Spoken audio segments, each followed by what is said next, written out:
and they're proceeding down Austin Bluffs Parkway, which is a big hill, and then eventually they turn into the neighborhood there. You cannot do it anymore because they've changed the roads, but all this is being relayed to us by the officer that's following this. So Lance gets his gun out, but is unable to get it in position to take the shot at the right time when the car is going slow enough, because he knows if he kills the driver, the car is going to crash, and that's not going to be good for him either. But at one point, the bad guy manages to grab onto the gun, and Lance is able to disable the gun so that the bad guy won't be able to use it against him, but then has to release it so that it can't be used for him or against him. And he's still being tossed in the back of this car.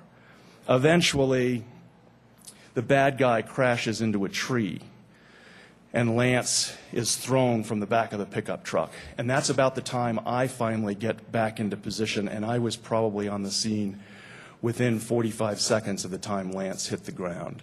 And as most of you know that serve with me in this chamber, but some of those of you that aren't here on a regular day may not know, I was a paramedic for years before I was a cop. And that's part of why I was doing the very best I could to get to this situation, because I wanted Lance to have the very best care possible, and I felt like that would come from me, although all I had were these healing hands. But eventually the ambulance and fire department would show up, and we would be able to do what we could do. So I was at Lance's side, again, very quickly after he hit the ground. And, at that point, the emotions running through me are amazing. But I am sort of just reaching down within me and saying, I don't care what you think. I don't care what you feel. You have to do what you're trained to do right now like you've never done it before in your life. So I get to Lance's side, and he looks up at me, and he's laying flat on the ground. And he says, John, I don't feel right. And I looked back at him and I said, you just got thrown from a truck. How does right feel in that circumstance? And he cracked a bare smile, because he could see if John is still in control and still joking, this must not be that bad. And I said, let me take off your clothes here, look under your vest, see what you've got going on. I could see that he had some road rash from where he skidded along the road, but I couldn't find any other injuries. The ambulance and fire department were there very quickly, and I continued to look and push and prod, and he didn't have a whole lot of extra pain. He was having trouble breathing, but he wasn't really complaining of the things that I was doing. But I was concerned that just from the mechanism of his injuries, he had significant internal injury and needed to get to the hospital as quickly as possible. So when the paramedics got there, they followed my instruction, because some of them knew me, knew my experience, and all of them knew that the orders I was barking made perfect sense. So they did them, and did them very quickly, and we managed to get Lance loaded in the ambulance. And to this day, I can picture it driving off and picture, okay, that's Lance, there's another injured person here, and that's the suspect. So Lance is in the best hands he can be. I have to go tend to the suspect, which is exactly what I did. And the second ambulance there came and treated the suspect, who had managed to bounce himself off the steering wheel inside the truck as he crashed into this tree.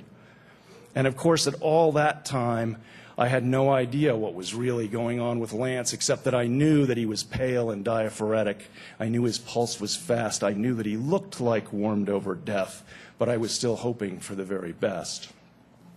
Well, Lance isn't on this resolution. Lance turned out to be as tough on the inside as he was on the outside. And he spent a couple days in the hospital under observation, because nobody could believe that there wasn't really anything wrong with him. And he was battered and bruised and shaken, literally. But within 2 or 3 weeks, he was back on the street, and remains on the street to this day in the Colorado Springs Police Department, and is an awesome officer to this day.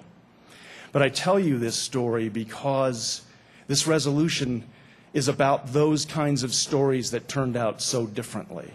Officers go and do something they do all day, every day, in a low-risk situation, and in a New York second, it escalates into a life or death situation. And in too many times, it turns into a death situation, and that's why we have to run this resolution. It was an honor for me to be selected as a police officer. It is an honor to serve in this body with you. But what amazes me is the connection between the two. It's an amazing connection. As an officer, I had the privilege of serving with Lance and hundreds of others, men and women like him. Here I have the honor of serving with you, but of also serving with Lynn Mossbrucker. You see, Lynn Mossbrucker's husband, Timothy, is in this resolution. Her husband died in the line of duty in 1995. Lynn, I say to you once a year, thank you for your sacrifice. Thank you for your husband's service. I talk about it only once a year. But I think about it every time I see you. So thank you. And thank you to all the family members. Because we also have with us here Karen Cunningham, whose husband died in the line of duty in 2001, and her two beautiful children, Haley and Whitney. To the other families that are here, and even those that aren't here, please know that all of us appreciate your sacrifice. And though I don't know you personally, I think too of you in the abstract every time I look at Lynn and think about her sacrifice. This year we added a single name, David J. Kinterconnect of the Montrose Police Department. To the Kinterconnect family as well, we say thank you and we are so sorry for your loss. To the officers that are here, thank you. Thank you for all you do. Thank you for all you risk. Thank you for all the sacrifices you make. Please, please, please be careful out there because we don't want to add any more names to this resolution. Mr. President, I wonder if you and the members will join me in a moment of silence to honor our fallen police officers.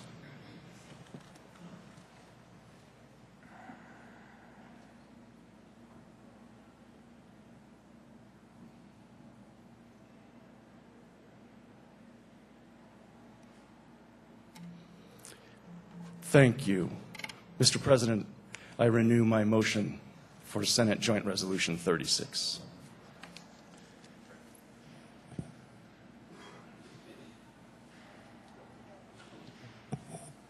Question before the body is the adoption of Senate Joint Resolution 36. A roll call has been requested. Mr. McGowan, please call the roll.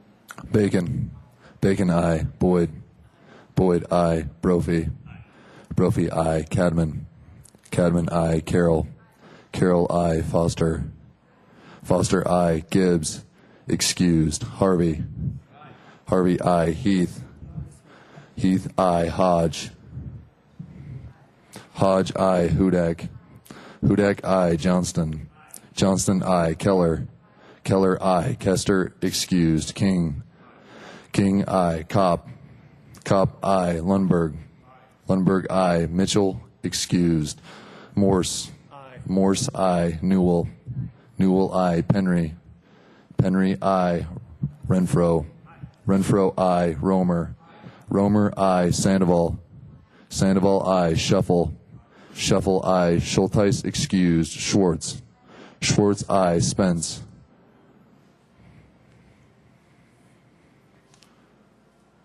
Pass. Spence, pass. Stedman. Stedman, aye. Tapia. Tapia, aye. Toktrop. Toktrop, aye. White. White, aye. Whitehead. Whitehead, aye. Williams. Williams, aye. Spence.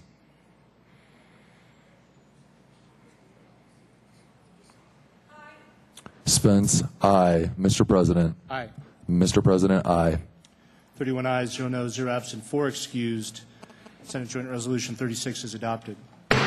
Senator Morse.